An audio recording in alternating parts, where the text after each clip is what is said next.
تعالى اقول لك بنص كيلو دقيق انا هعمل ايه. السلام عليكم ورحمة الله وبركاته، عاملين ايه؟ يا رب تكونوا بخير. تعالوا نحضر مع بعض النهارده القراقيش دي بطريقة سهلة وبسيطة ومش مكلفة خالص، بجد تحفة. وهنحضر مع بعض اللي هي كعب الغزال، انا مش عارفة انتوا بتقولوا عليها ايه بس انا بنسميها كعب الغزال. يلا بينا نشوف هنعملها ازاي. المقادير المكونات معانا ايه النهارده؟ كل الكمية اللي قدامك دي انا عاملاها بنص كيلو دقيق بس. كل الكمية دي بنص كيلو دقيق، كل الكمية دي بنص كيلو دقيق بس.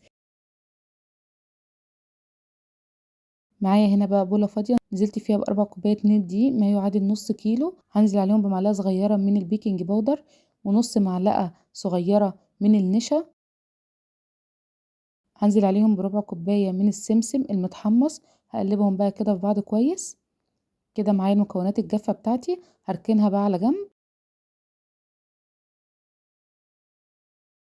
معايا هنا بولة تانية نزلت فيها بكوباية من الحليب، نص كوباية من المية الدافية والحليب دافي. نزلت فيها بمعلقة صغيرة من السكر، نص معلقة من الملح. نزلت عليها بكيس من الفانيليا،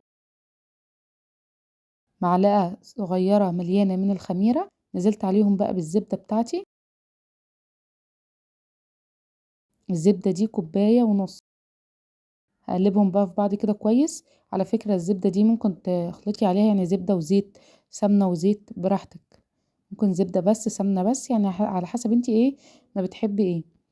قلبتهم بقى في بعض كده كويس، وبعد كده هنزل بالدقيق بتاعي تدريجي واحدة واحدة. بصوا نزلت بحبة من الدقيق، هقلبهم بقى كده. كل ما احس ان الدقيق اختفى معايا هنزل بحبة كمان. بصوا بالشكل ده. مش هستخدم ايد غير في الاخر خالص، واللي عندها عجان وعايزه تستخدمه براحتك. بصوا نزلت باخر كميه من الدقيق.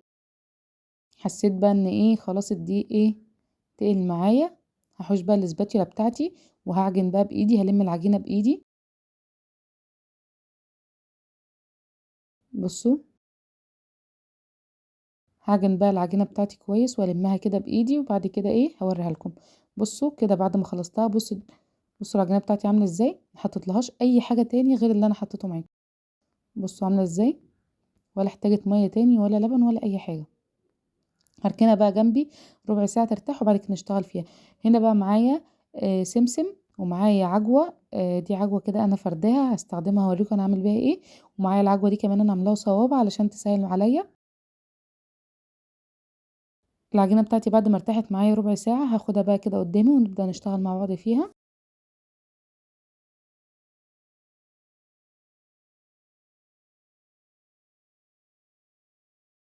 هجيب بقى العجينة بتاعتي كده هقسمها لثلاث اجزاء. هاخد بقى كل قطعة، بصوا هعملها زي رول كده بسيط قدامي.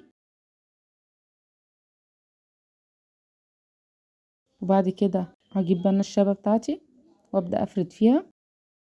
اول قطعة انا مش هفردها جامد، بصوا هفردها كده يعني وسط.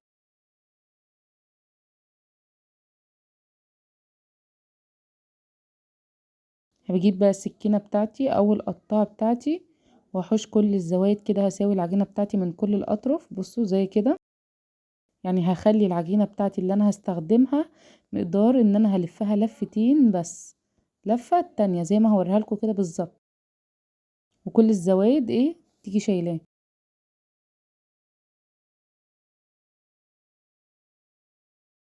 بصوا زي كده.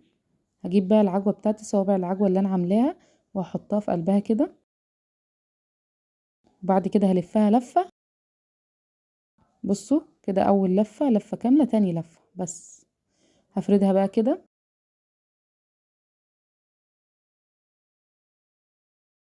بالشكل ده.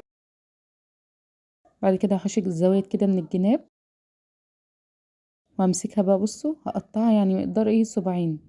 بصوا هحط صبعين وهقطع عليها صبعين وهقطع عليها بحيث ان هي كل الكمية تبقى معايا نفس الحجم ونفس المقاس. بصوا شكلها عامل ازاي. هجيب بقى صينية مش مدهونة اي حاجة، الصينية دي مش مدهونة اي حاجة. هرصهم بقى فيها بالشكل ده.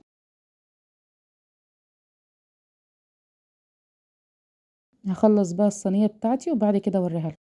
بصوا هنا خلصت اول صينية بالشكل ده. معايا هنا بقى سمسم، السمسم انا حطيت عليه مية يعني السمسم ده انا حطيت عليه نقطتين ميه كده علشان يلزق على العجين بتاعي. بصوا هاخد بقى القراقيش بتاعتي كده واحطها في السمسم وهرجع ارصها تاني مكانها. هعمل كل الكمية بنفس الطريقة دي،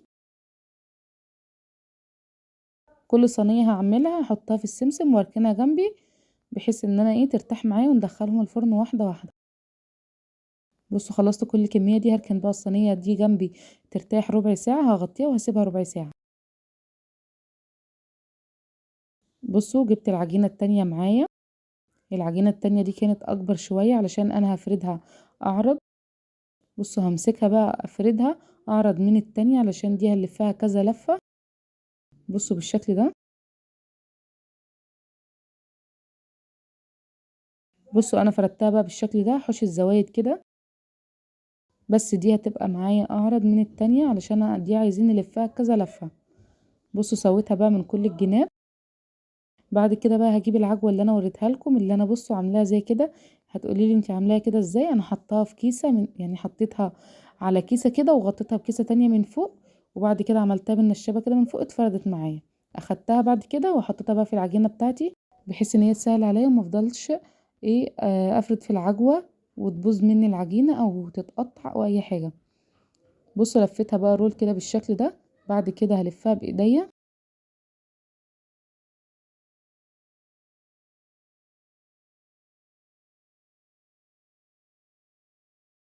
بصوا زي كده.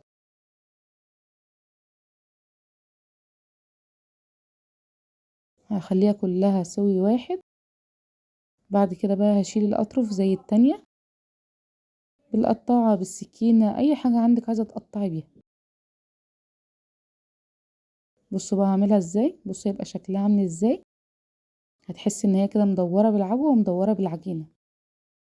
هخلص كل الكمية كده اقطعهم وبعد كده اوريكم هعمل فيها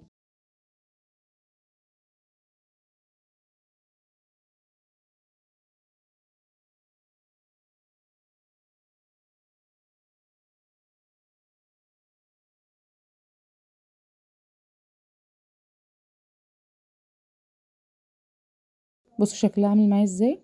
بصوا بعد ما قطعتها هجيب بقى صينية برضو مش مدهونة اي حاجة، هرصهم فيها بقى بالشكل ده.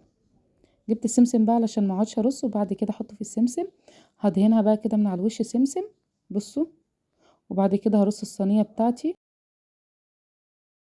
هرصهم كلهم في الصينية بنفس الشكل ده وبعد كده اوريها لكم. بصوا مليت الصينية معايا كمان اخر قطعة هفردها معايا بالشكل ده.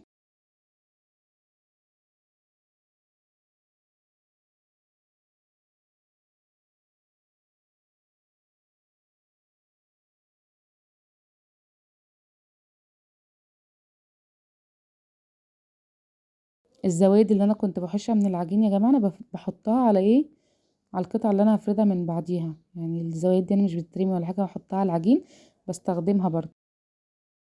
بصوا بقى احوش الزوايد كده، هوريكم دي هعملها ازاي. هبدأ بقى افردها كده بالراحة، اسويها طوله في العرض وفي كل حاجة وفي الحجم.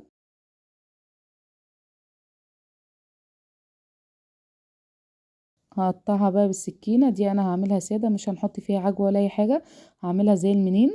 بصوا منين.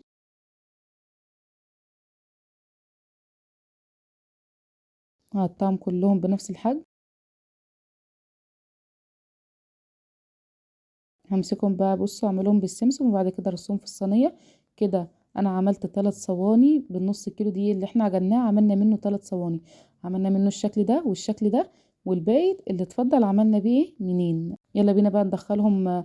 سبتهم طبعا ربع ساعة، غطيتهم وسبتهم ربع ساعة ارتاحوا. هدخلهم بقى فرن سخن على درجة حرارة 200. هياخدوا لون من تحت ولون من فوق. لو الوش احمر الاول هنولع عليه الشوايه من تحت ومن فوق، لا اما تولع عليه من تحت واول ما ياخد لون من تحت تيجي مولعه عليه الشوايه. الاتنين واحد. اول لو اخد لون الاول من فوق اطفي الشوايه وسيبي من تحت. بصوا اخد لون حلو من تحت ولون حلو من فوق. بجد كان تحفه معايا، جربوه. الوصفه دي هتعجبكم قوي، مش مكلفه خالص، يعتبر اقتصاديه، كل مكوناتها موجوده عندنا في البيت. بجد فرحي ولادك بحاجه سهله وبجد جميله قوي مع الفطار مع العشاء في الشتاء كده، بتبقى حاجه حلوه كده وسهله وسريعه. بصوا عامله ازاي.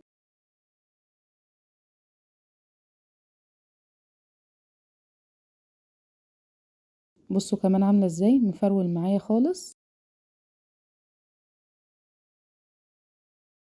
واللي بالعجوة كمان بصوا عاملة ازاي، ده الشكل التاني، وده الشكل التالت اللي احنا عملناه معانا. بصوا دايبة.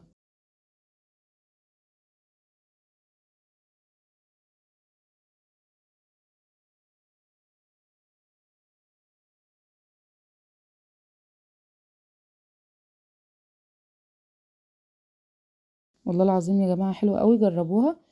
وبكده خلص الفيديو معانا، ولو عجبك الفيديو ما تنسيش تشتركي في القناة وتفعلي زر الجرس عشان يوصلك كل جديد. والسلام عليكم ورحمة الله وبركاته.